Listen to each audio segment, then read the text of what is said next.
Hello and welcome. I'm Natalie. Let's talk about money. Today we're going to talk about the big, beautiful bill. It has passed the House, so it's moving on to the next step of getting passed in the Senate, or going to the Senate to be presented there to see if they can get it passed there.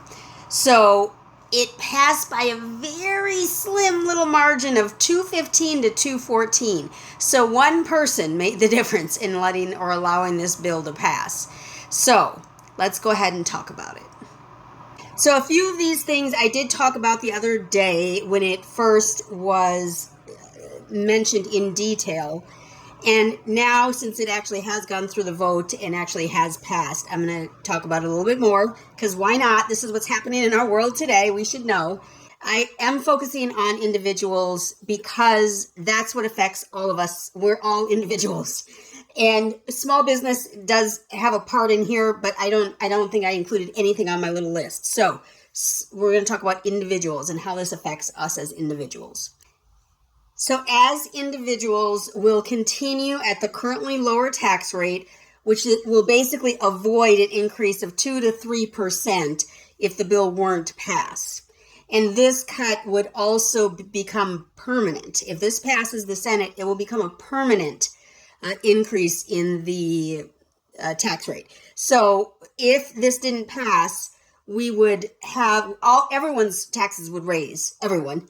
And there's different levels. So some people would raise by 2%, others 3%. So it does affect everyone. And if we keep it, if this whole bill passes, it'll stay at this 2 to 3% lower tax rate. And again, this will become permanent forever until someone else comes up with some new rules and changes it.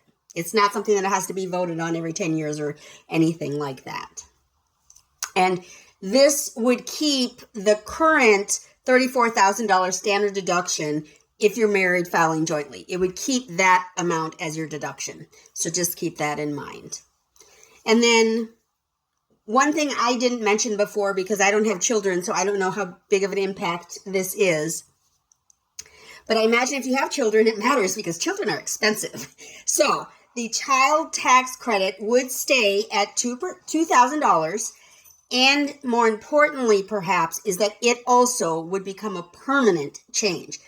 So again, it doesn't need to be voted on every 5 or 10 years, okay? So now for 2025 to 2028, there's an additional $500 on top of the $2,000. So people that are qualifying for this child tax credit will get $2,500 credit. And it's a credit, it's not a deduction. So it's an actual credit to go towards your tax payment. So this can be a great thing if you have children that qualify, or if you qualify and have children that are within the age bracket. And then something that apparently was a big fight in the votes was the state and local tax deduction, which is the state and local tax is what they call SALT. And that deduction currently has a $10,000 cap. And they were proposing it be raised to $30,000. But the other side didn't like that. And so they thought about it for a while, and everyone agreed to a $40,000 cap for those who make less than $500,000. So if you make less than $500,000 and you pay state and local tax, you will get this $40,000 cap on your income. So I'm in Texas, so I do not pay income tax for the state, just the federal. I only have federal income tax. I don't have state income tax. Thank heavens, because it's really nice to not have that. All the other taxes are higher, but whatever, it's good. So if you pay state and local tax, however, this would affect you. And then one thing that I think Trump was pushing so hard was tips and overtime not being taxed. And so this was part of the bill, or is part of the bill. Part of it was already approved. They already agreed to this, but basically tips will be deductible, making them virtually tax-free if you make less than $160,000. But this is only for 2025 through 2028. So this isn't a permanent change. This is just kind of to boost the economy and get people to like Trump. It's a bribe. Seems like a bribe. Now, there are some rules, of course, and of course the IRS will come up with a whole list of rules and stuff you have to follow. But basically, it's for kind of a standard job that has tips, right? It's going to be a barber, a server, someone who does magic tricks, something like that, at birthday parties or something. So it has to be a standard position that does have tips available. It has to be voluntary tips. It cannot be forced. So when you go to Starbucks and they turn the screen around for you to leave a tip, that's not going to be tax-free. That's going to be taxes, because that's somewhat of a forced request. It's not voluntary. So that's an important part to remember. And then for overtime, anyone making less than $160,000 can have their overtime deducted as well, again, virtually making overtime tax-free.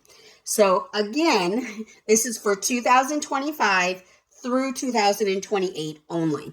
So next January through April, when you're filing taxes, it'll happen for this 2025 year up until 2028.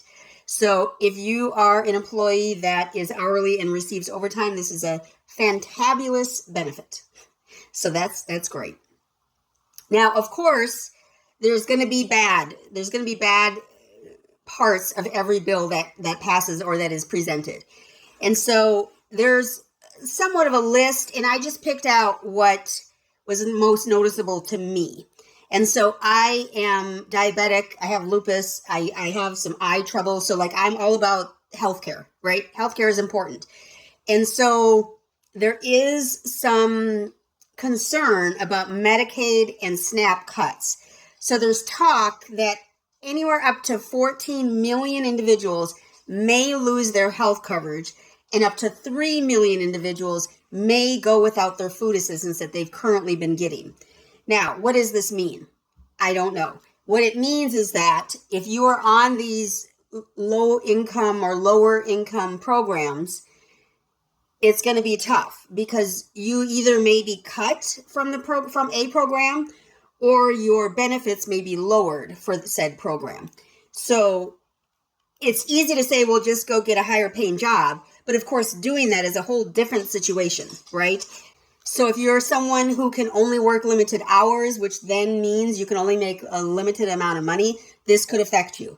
If you are someone who doesn't have any skills somehow, and so you work a minimal job, minimal hours and all of that, this could affect you.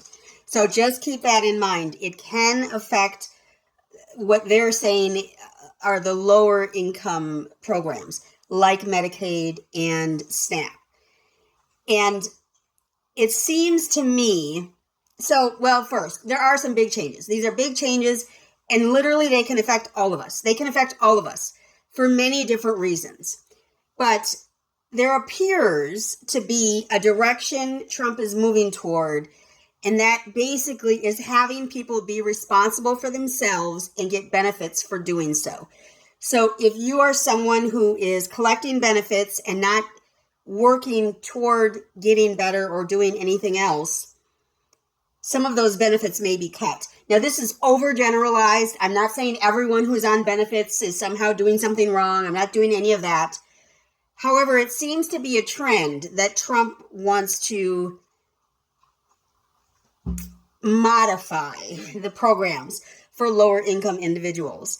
And it seems as if they're wanting people to work harder, basically, because we all don't seemingly work hard enough. 40 hours is not enough, apparently. We need to work more.